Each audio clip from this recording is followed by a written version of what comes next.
What is up, my nearest and dearest fools of the internet? It's Abu Vibes back with another video. Today's gonna be a little bit off the beaten path. I'm gonna show you a little bit of my studio setup as per your request. We're gonna be going over everything from what computer I use, to what softwares I like, to what my microphone is. Everything in today's video, so stay tuned.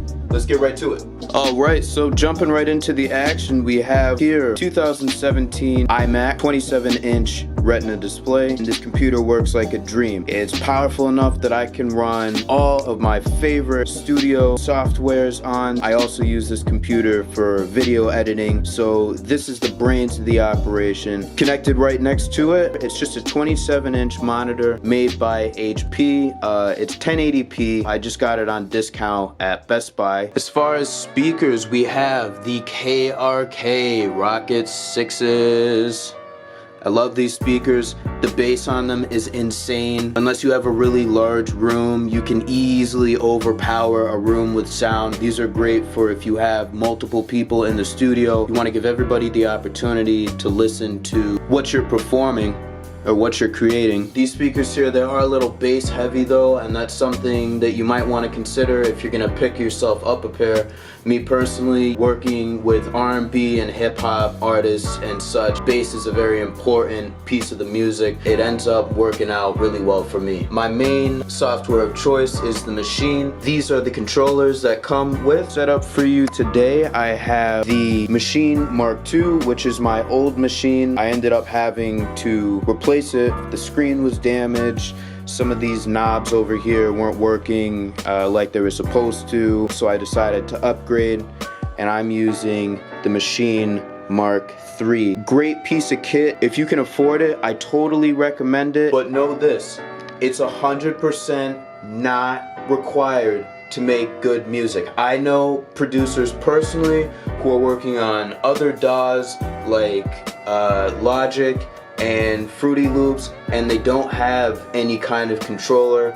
I've always used these controllers, so it's very familiar, which is why I decided to get another one. Moving right down the line to something that I think is definitely more important to have is a MIDI keyboard. So as you can see over here, I have the Alesis V49. It's a 49 key MIDI keyboard. I really like the feel of full-size keys. The touch response is pretty good on them. It's definitely a centerpiece. Some of the downsides about this though, if you're thinking about getting this keyboard, you can't travel with it. For me personally, if I'm going to be traveling, I'm just gonna have Machine with me, and I'm probably not going to be bringing this MIDI keyboard. Had I decided to buy a smaller MIDI keyboard, I probably would be traveling with it, but you live and you learn, you know? One important feature that I use all the time is a pitch modulation wheel. This is one of the fewer MIDI keyboards with a pitch modulation wheel. I often use that, but besides the pitch modulation wheel, I really don't use any of the other pads or anything. It's kind of redundant, because I've got this bad boy over here. For headphones, I have the Audio-Technica ATH M50Xs. Great headphones, very leveled, honest sound for the price. Of course, if you get more expensive and high-end headphones, there's no limit to how accurate the sound can be, but the bottom line is, those headphones, very affordable, very high quality.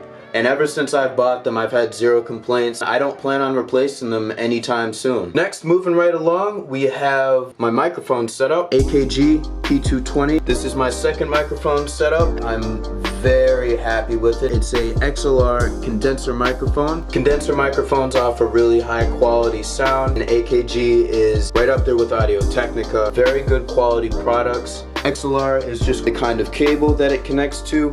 Condenser is going to be the style of microphone. There is a little reflective circle in the middle of the microphone here. That is your condenser. The downside though to having a condenser microphone is that you are going to need phantom power. All phantom power means is that these microphones here, they need to have a power input source. So you have to hook them into an audio interface.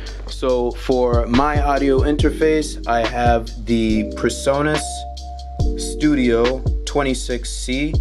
So with that interface, I'm able to power my speakers, my headphones, and my microphone all through one box. If you're just starting up and you're looking to dodge some of the costs, they also do make microphones called USB microphones, where you have the microphone, it goes right into your computer. You don't need the box, you don't need any extra wires, and it will produce you a decent quality sound. For sound absorption panels, I have 1 foot wide by 4 foot tall panels. They work really good, especially for when you're recording vocals or edit a mix and you need to cut down on reverb in the room. So these panels are actually 100% homemade from a building insulation material called Roxol insulation. This is special insulation because it actually absorbs sound. Do your research before choosing what panels you want to use. Not all insulation will do that. If you go into a music store and you say, hey, I want 12 sound absorption panels, you're going to walk out with a massive hole in your wallet. At the very minimum, $400 to